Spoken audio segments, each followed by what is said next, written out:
하나님 감사합니다.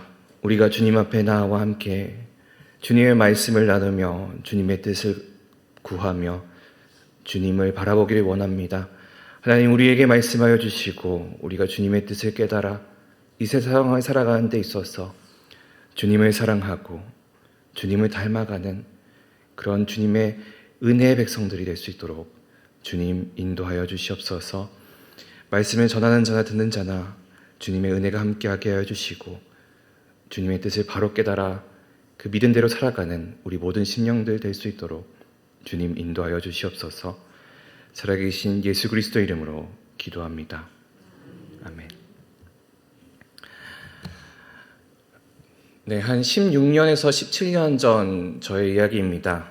제가 고등학교를 이제 꾸렸거든요. 그래가지고 이제 2살 정도 어린 아이 친구들과 고등학교를 다녔었는데요. 그리고 고등학교를 졸업하고 이제 대학교를 갓 입학한 풋풋한 대학생 신입생이 되었었던 시절이 2007년의 저의 모습이었습니다. 셋이서 이제 기숙사에 들어가서 생활을 했고 룸메이트들이 있었습니다.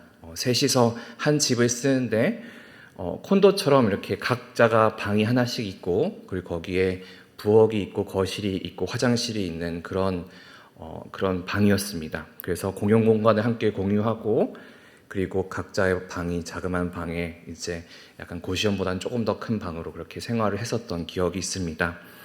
부엌이 있는 대신에 식사를 제공해주는 그런 급식 시설이 없었던 기숙사였습니다. 그렇기 때문에 이제 밥을 먹고자 한다면 다른 기숙사에 가서 급식 시설이 있는 기숙사에 가서 밥을 사 먹던지 아니면 이제 근처에 있는 일반 식당에 가서 음식을 사 먹던지 아니면 이런저런 이제 재료를 구비해서 밥을 해 먹던지 할 수밖에 없었습니다.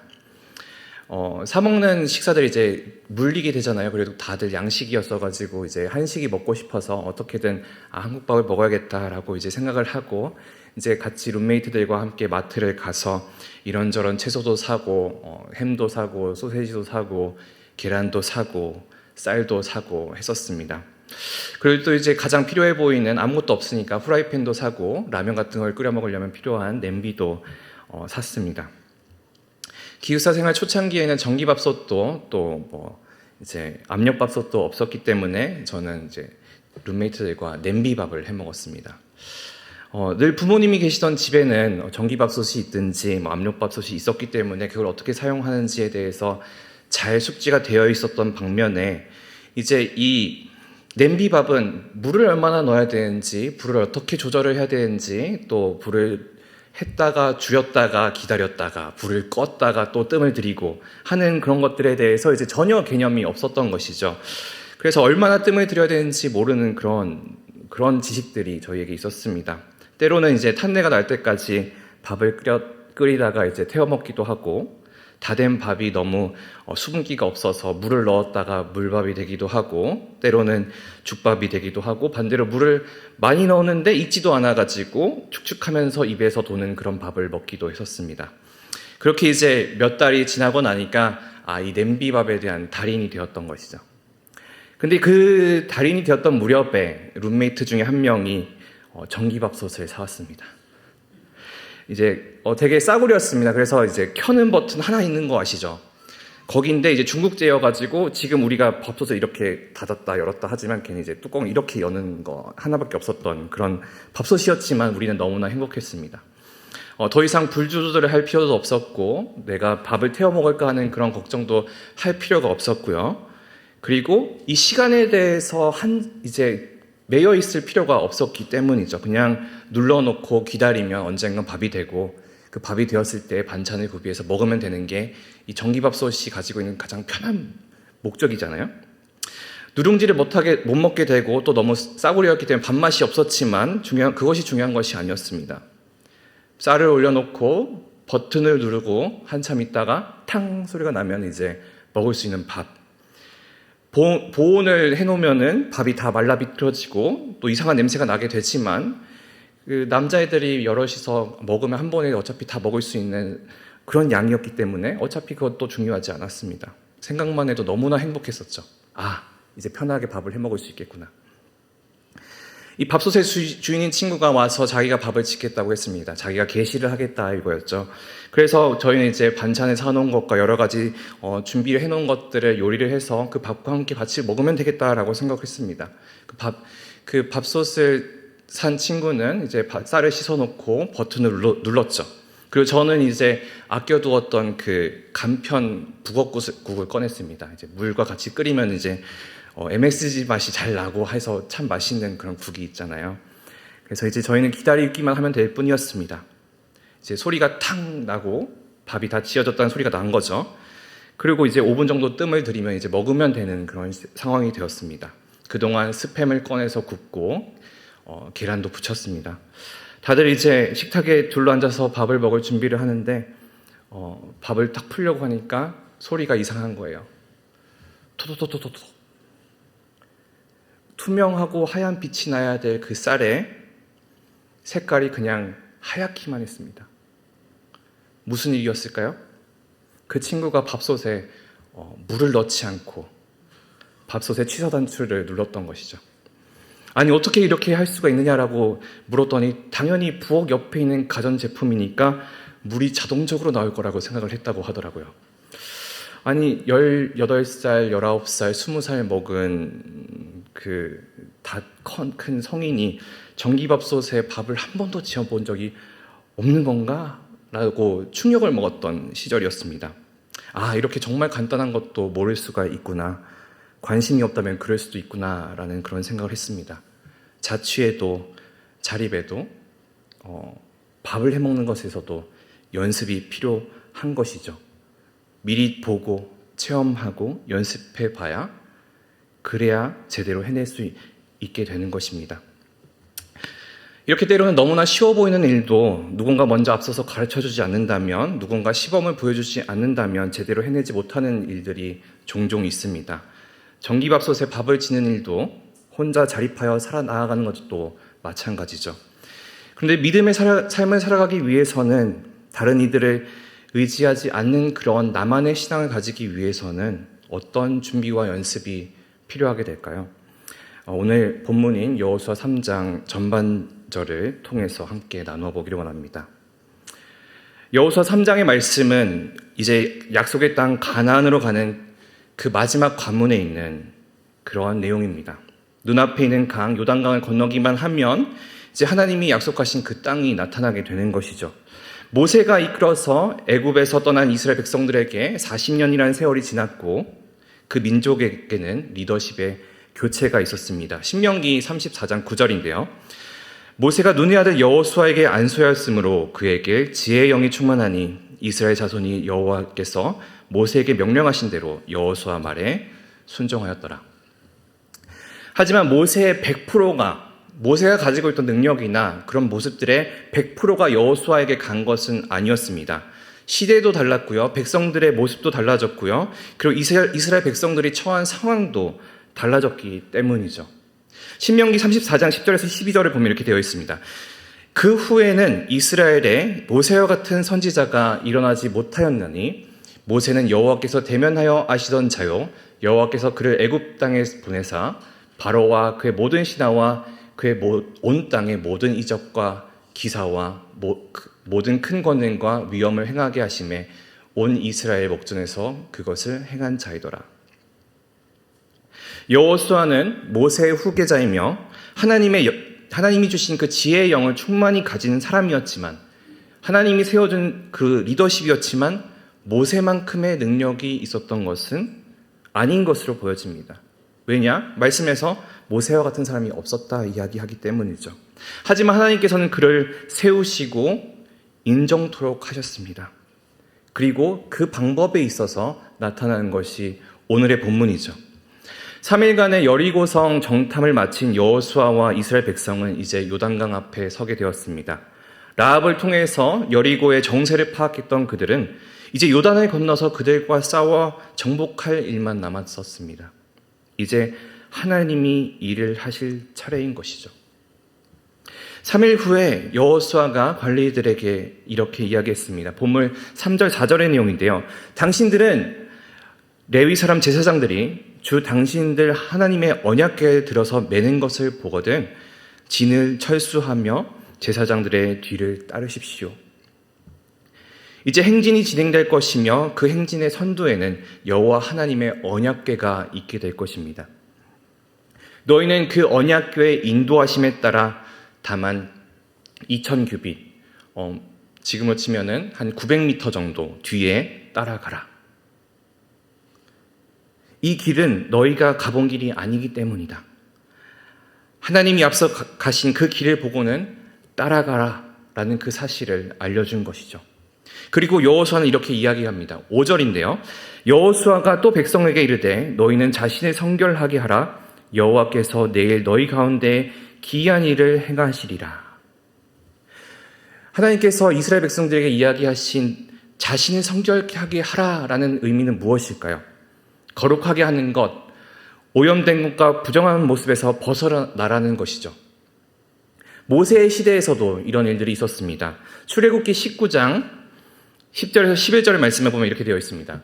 여호와께서 모세에게 이르시되 너는 백성에게로 가서 오늘과 내일 그들을 성결하게 하며 그들에게 옷을 빨게 하고 준비하게 하여 셋째 날을 기다리게 하라. 이는 셋째 날에 나 여호와가 온 백성의 목전에서 시내산에 강림할 것임이니. 모세 시대에 하나님께서는 자신의 능력을, 자신의 위엄을 백성들에게 보여주기 위해 3일이라는 시간을 주셨습니다. 오늘의 본문에서도 하나님은 3일이라는 시간을 주게 되신 것이죠. 3장 2절을 보면 사흘 후에라고 이야기를 합니다. 이 사흘 동안 이스라엘은 스스로를 하나님 앞에서 성결하게 하였습니다. 그리고 모세 시대의 셋째 날에 백성들 앞에 여호와께서 자신의 모습을 보였듯이 이제 여호와 하나님이 여호수아와 그 백성들 앞에서 기이한 일을 행하실 것입니다. 출애굽기 19장에 하나님께 가까이 오지 못하게 하셨듯이 여호와의 언약궤와 이스라엘 백성들 사이에는 2000규빗이라는 거리가 있었습니다. 하나님은 이스라엘 백성들을 혹은 이 본문을 읽고 있는 독자들과 우리들에게 여호수아를 통해서 모세를 떠올리게 하십니다. 그러나 당시의 사람들도 모세를 그리고 그와 함께 하시던 하나님을 잘 알지 못하는 것이 이스라엘의 현실이었습니다. 왜 그렇습니까? 그것은 우리가 민수기 말씀을 통해서 그 이유를 찾을 수 있는데요. 민수기 14장 29절에서 33절 말씀인데 한번 같이 읽어볼까요? 너희의 시체가 이 광야에 엎드려질 것이라. 너희 중에서 20세 이상으로서 계수된 자, 곧 나를 원망한 자 전부가 여분네의 아들 갈렙과 눈의 아들 여호수아 외에는 내가 맹세하여 너희에게 살게 하리라 한 땅에 결단코 들어가지 못하리라. 너희가 사로잡히겠다고 말하던 그의 유아들은 너희가 인도하여 도리니 그들은 너희가 싫어하던 땅을 보려니와 너희의 시체는 이 광야에 엎드려질 것이요 너희의 자녀들은 너희가 반역한 죄를 지고 너희의 시체가 광야에서 소멸될 때까지 40년을 광야에서 방황하는 자가 되리라. 아멘. 결국 이 말씀이 이야기하는 것은 지금 여호수아의 시대에 남아있는 자들은 이스라엘이 하나님 앞에 원망을 가지고 있었던 그 당시의 세대가 아니라는 것이죠. 지금의 세대의 그 이스라엘 사람들은 이 본문에서 이야기하고 있었던 유아들이었습니다. 이 유아들이 커서 지금의 이스라엘이 되었고 그들은 홍해를 가르신 여호와 하나님의 능력을 알지 못하였습니다. 그 이적은 돌아가신 어르신들이 이야기하고 있었던 옛날 이야기가 된 것이죠. 마치 요즘에 저희 세대와 부모님 세대 간의 그 차이와도 같은 것 같습니다. 누군가 이렇게 자신의 어머니에게 이렇게 이야기를 했다고 합니다. 엄마는 개발도상국에서 태어났고 나는 선진국으로 도약하는 나라에서 태어났다. 엄마는 6.25 전쟁 이후 혼란함 안에서 태어나 자라왔지만 나는 아기였을 때 이미 소련이란 나라가 사라졌다. 40년이라는 그 시기가 길다면 길지만 어쩌면 그렇게 길지도 않은 기간입니다. 같은 세대를 사는 것 같지만 같은 것을 공유하는 것 같지만 다른 세대인 것이죠. 그만큼 세대 간의 그 마음의 공유가 되지 않는 것입니다. 여호수아 시대 이스라엘 백성들에게 비유하자면 마치 이런 모습이죠. 아빠는 애굽 노예로 태어났지만 나는 광야 유랑민으로 태어났다. 아빠는 애굽에서 12재앙과 홍해를 가르시는 여호와의 그 이적을 보았지만 그것은 내가 경험한 일이 아니다. 광야 생활이라는 같은 시대에 산 것 같지만 그들은 같은 마음과 같은 기억을 공유하지는 않는 것입니다. 어쩌면 그들에게 모세란 사람은 120살까지 살다가 죽은 민족의 리더였을 뿐이고 여호수아는 갈렙과 더불어 이스라엘 민족 약 200만 명 중에서 가장 나이가 많은 두 사람들 중에 한 명이었고 그러다 보니 나이가 제일 많은 사람 중에 한 명이 이 민족의 리더가 되었구나라고 생각했을지도 모릅니다. 이 사람들은 출애굽 2세대가 된 것이죠. 여호수아의 말에 따라 이제 자기들을 선교하기 위해서 옷을 빨고 스스로의 생활을 가다듬었던 이스라엘 백성들에게 이제 하나님의 일하심이 보여질 사흘째가 되었습니다. 오늘 본문 6절인데요. 여호수아가 또 제사장들에게 말하여 이르되 언약궤를 메고 백성에 앞서 건너라 하매 곧 언약궤를 메고 백성에 앞서 나아가니라. 여호수아는 제사장들을 시켜서 언약궤를 메게 했고 백성 앞에 서게 하였습니다. 그것을 본 백성들은 이제 2000규빗 뒤에 언약궤가 가는 길을 보며 그 뒤를 따라갔습니다. 그리고 여호와께서는 여호수아에게 말씀하십니다. 같이 7절을 한번 읽어볼까요? 시작. 여호와께서 여호수아에게 이르시되 내가 오늘부터 시작하여 너를 온 이스라엘의 목전에서 크게 하여 내가 모세와 함께 있었던 것 같이 너와 함께 있는 것을 그들이 알게 하리라. 여호와께서는 두 가지를 말씀하셨습니다.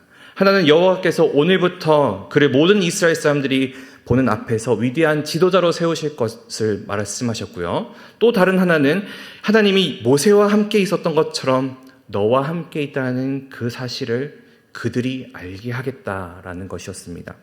즉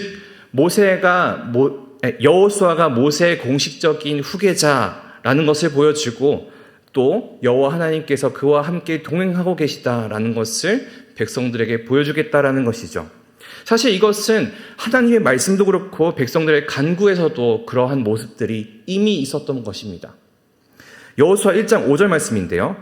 내 평생에 너를 능히 대적할 자가 없으리니 내가 모세와 함께 있었던 것 같이 너와 함께 있을 것임이라 내가 너를 떠나지 아니하며 버리지 아니하리니. 하나님은 이렇게 여호수아에게 이미 약속을 하셨습니다. 그리고 또 백성들의 고백도 이렇습니다. 여호수아 1장 17절 말씀인데요. 우리는 범사에 모세에게 순종한 것 같이 당신에게 순종하려니와 오직 당신의 하나님 여호와께서 모세와 함께 계시던 것 같이 당신과 함께 계시길 원하나이다 라고 하였습니다. 그러나 여호수아에게 하나님이 나와 함께하고 계시다라는 그 경험을 해줄 일이 아직 없었고 이스라엘 백성들에게 당신은 모세와 같은 사람이니 우리가 순종하겠습니다라고 하기에는 그럴 만한 건덕지가 아직 보이지 않았었던 것이죠. 하나님은 여호수아에게 내가 모세와 같이 될 것을 그를 떠나지 않을 것을 그리고 이것을 이스라엘 백성들에게 보여줄 것을 약속하셨지만 아직은 그것을 볼 만한 기회가 없었습니다. 그러니 2세대의 출애굽 백성들에게는 아직 피부에 와닿지 않는 이야기였던 것이죠. 하나님의 그 함께 하시고 모세처럼 쓰시겠다는 약속도 이스라엘 백성이 하나님께서 여호수아에게 함께 하심을 통해 자기들이 순종하겠다는 그 다짐도 아직까지 누군가 가르쳐주지 않았기 때문에 눈앞에 보여주지 않았기 때문에 여호수아에게도 이스라엘 백성에게도 내 것이 되지 못한 그런 상태였던 것입니다. 이제 모세의 영향을 떠나서 새롭게 리더십으로 세워진 여호수아의 그 실습이 시작된 것입니다. 그리고 이 실습은 출애굽 2세대의 백성들에게도 마찬가지였던 거죠. 여호와의 능력을 아직 제대로 알지 못하는 세대, 어떻게 자신의 그 부모 세대들이 애굽을 떠나서 나올 수 있었던 것을 이야기로만 알고 있는 세대, 그들에게 하나님의 자신의 동행을, 믿음의 삶을 바르게 세워진 그 하나님의 백성의 삶을 이제는 하나님께서 직접적으로 보여주시게 되는 것입니다. 여호와 하나님께서는 이렇게 말씀하십니다. 8절을 같이 읽어보겠습니다. 너는 언약궤를 맨 제사장들에게 명령하여 이르기를 너희가 요단 물가에 이르거든 요단에 들어서라 하라. 출애굽 2세대의 진정한 출발이 시작이 된 것입니다. 하지만 이 모습이 모세와 함께 있었던 1세대와는 조금 다릅니다. 1세대에게 하나님이 홍해를 가르실 때에는 모세가 지팡이를 높이 들고 바다 위로 내밀게 하셨으며 그리고 그를 통해서 밤새 동풍이 불어 바다를 가르게 하셨습니다. 백성들은 그 바다가 갈라지는 것을 보았고 땅이 마르게 된 것을 확인한 후에 육지를 걸어가게 되었습니다. 홍해를 건너가게 된 것이죠. 그러나 오늘의 본문에서 하나님은 그때와는 다르게 명령하십니다. 아직까지 하나님께서 여호수아에게 혹은 이스라엘 백성들에게 보여준 것이 없습니다. 여호수아가 무언가 행위를 한 것도 아니죠. 홍해 앞에서 모세와 이스라엘 백성이 하나님이 모든 것을 보여준 다음에 그것을 확인한 후에 볼 수 있도록 기적이 일어나는 그 현장 바로 한 발자국 뒤에서 하나님의 일하심을 보게 되었다면 지금은 요단 강물에 발을 담그게 된 것입니다. 1세대 이스라엘 백성들에게 하나님께서 앞서서 시범을 보여주시고 그렇게 너희가 따라오기만 하면 된다라고 하셨다면 이제는 실습이 이루어진 것입니다. 우리가 잘 알고 있는 히브리서 11장 말씀은 이렇게 이야기를 하죠. 믿음은 바라는 것들의 실상이요 보이지 않는 것들의 증거니 선진들이 이로써 증거를 얻었느니라. 믿음은 바라는 것의 실상이라고 하지 않았나요?